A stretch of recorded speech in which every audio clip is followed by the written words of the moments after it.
What's going on, everyone? Jeremy here from The Quartering, and a bit of an update to the Twitch DMCA apocalypse that continues to rage on. Now, if you haven't been following it, Twitch streamers have been living without penalty for almost their entire careers for stealing copyrighted music, movies, television shows, and much more. Look, I'm sorry if you're a Twitch streamer, you're a fan of Twitch streamer, and you're sympathetic for them, but ignorance to the law is not a defense. Does not make you immune to it. Here on YouTube, you'd have to be completely brain dead to not understand the DMCA system.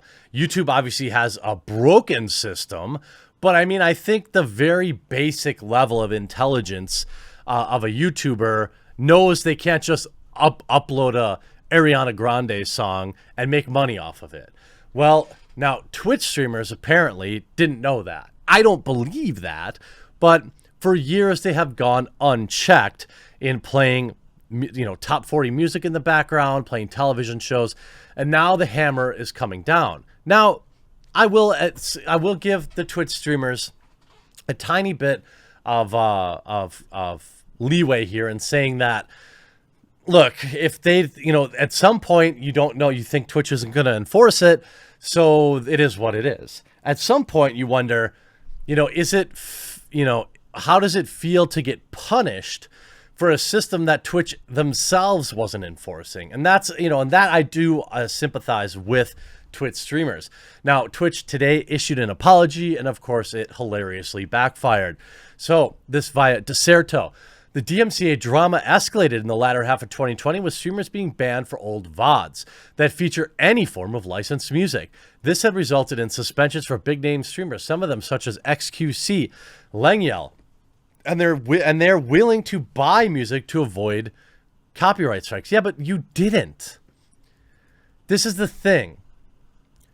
Like, I'm sorry, XQC is a multi-millionaire, all right? One of the most popular streamers on Twitch. And you can't tell me that you can't figure out how to go to a free music archive or a Creative Commons music stream or pay for any innumerable free music services where you can have access to gigantic playlists. I mean, I don't care if you're willing to pay for it. You didn't pay for it. And that's the frustrating thing. Like, I feel for you, but also, like, you can't be this stupid. On November 11th, Twitch issued a statement telling streamers that their frustration over the DMCA copyright issues was completely justified. Things can and should be better for creators than they have been recently, Twitch stated. Moving forward, we'll be more transparent with what's happening and the tools and resources we're building to help. Now, one of the big problems is a lot of these streamers who attempted to remedy their DMCA violations by deleting old VODs, they're still stored somewhere on the Twitch server, from what I understand, and they're still getting copyright strikes for it. That's crummy. According to Amazon-owned streaming platform, prior to May 2020, streamers received less than 50 DMCA notifications each year.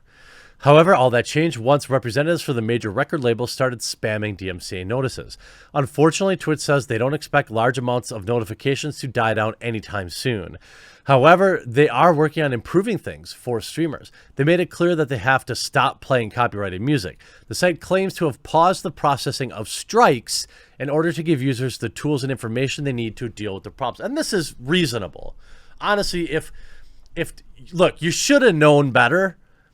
But also, if you weren't enforcing it, how did you expect people to, like, I look at it this way. I came up on YouTube. Yes, I occasionally stream at twitch.tv/thequartering. When I stream there, it's to play video games. I grew up on YouTube, so I already know everything about DMCA, or at least far more than, just the basics. I know a ton about it. Even an average YouTuber learns about DMCA very early when they try to add music to a soundtrack or to a video or something like that. Now it says, you're rightly upset that the only option we provided was a mass deletion tool for clips, and then we only gave you 3 days notice to use this tool. We could have developed more sophisticated user-friendly tools a while ago. That we didn't is on us. They apologize. And also, spare me the fake outrage that you have to delete your history, all right? Do you really go back and watch your old VODs? Like, nobody does that. if you watch your own videos, that's super cringe anyway. And second of all, like, are you really going back to 4 years ago and watching some clip? And is it not on YouTube? Probably on YouTube. I mean, and also you could back up your own files too. I mean, spare me. A lot of that was just full outrage. Like, but my history, my history on Twitch. Yeah, I'm sure you go back and watch your 8-hour streams from November 2010. All right. The tools in development include ways to better detect copyrighted audio, control what audio will show up in the recorded content review, allegedly infringing content when you receive a DMCA notification. While there's a lot of damage that's already been done, at least Twitch is finally stepping up. That needs to be said. Now, here's the thing. It is appalling that Twitch went this long without giving any tools to creators. Did they think Twitch, owned by Amazon, was going to avoid what's happening on YouTube to YouTube content creators? Are they literally insane? Did Twitch actually think that that they could just let their millions of streamers play copyrighted music and the music industry, is just going to stand by and take it? Like, how dumb do you have to be? And if you look at the replies to this, it's exactly what you might expect. Like, some of the top replies, obviously Ricky gets them. You know, feeling bad for the social media person. You know, listen, the fact that you can still get a DMCA after deletion is a major cause for concern. Do us a favor, go tell Bezos to go lobby for change these archaic DMCA laws.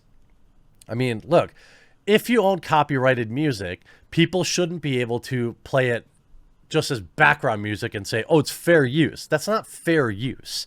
You're not modifying it. You're actually using it to enhance your stream. It's like when, you know, all the, oh man, the Twitch reaction videos always get under my skin. You know, they got 15,000 people watching them, and then they'll watch PewDiePie's latest video while they eat lunch. Like, you're robbing PewDiePie of all those views, and you're not really transforming it. But maybe that's me. I understand as a YouTuber, you know, maybe that's me being a little too sensitive about it. You know, you say, literally my thoughts of past 2 weeks. If they have to save profits, you would think they would want to change these laws. Thank you for apologizing and working on a plan to move forward. Could you explain, here's Ammunition, could you explain why deleted content is still publicly accessible and why bots are allowed to scrape deleted content? Creators delete content that contains private info they may have accidentally shared, and allowing that content to be accessible puts creators at a huge risk. I mean, you're telling people to delete the VODs.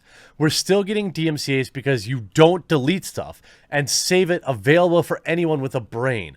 Furthermore, we get DMCA'd for in-game sounds and music. Haha, welcome to the party, pal. Lastly, there's no way to file counterclaims. All this aside, lack of communication and action on your end does not give me and many others confidence. I mean, these are people that have, you know, I don't know who Scum is, but they don't appear to be a large Twitch streamer. You know, like, ultimately, here, would love to hear you address the fact that clips and VODs can still be found on your servers after deletions. So after they apologize, basically, they, you know, it gets pointed out that their system's even more broken. This email from 2014 about DMCA. This is as far as they ever went to protect the community from DMCA. It was working for the last 6 years. Look, there are people that take advantage of DMCA and use a broken system. I agree. But also, like, if you're just playing music on your stream or watching episodes of South Park, you deserve it. Like, if you're just playing, you know, a Pandora station in the background to enhance your stream, thereby improve your product and make more money, you're not transforming it, and you owe a section of that. Now, do I think that it's in the best interest of these bands? Like, Twitch really should have some sort of deal with Pandora or Spotify where they already have these contracts set up, and creators could pay like $200 a month licensing fees to pay for. How hard would that be to get with partner with Spotify and say, okay, any Twitch streamer, you could play Spotify for X price, or it comes out of your earnings, this type of thing. There's a million ways that you would think Twitch could handle this systemically with tools that are already in place. But of course, you know, they're not gonna. And for after years, of not enforcing it, the community is rightfully pissed off. That said, I kind of feel like they should have known better. You don't get to just play Taylor Swift music and then act surprised when she wants to get paid. I hope you enjoyed this video. We'll talk to you again real soon.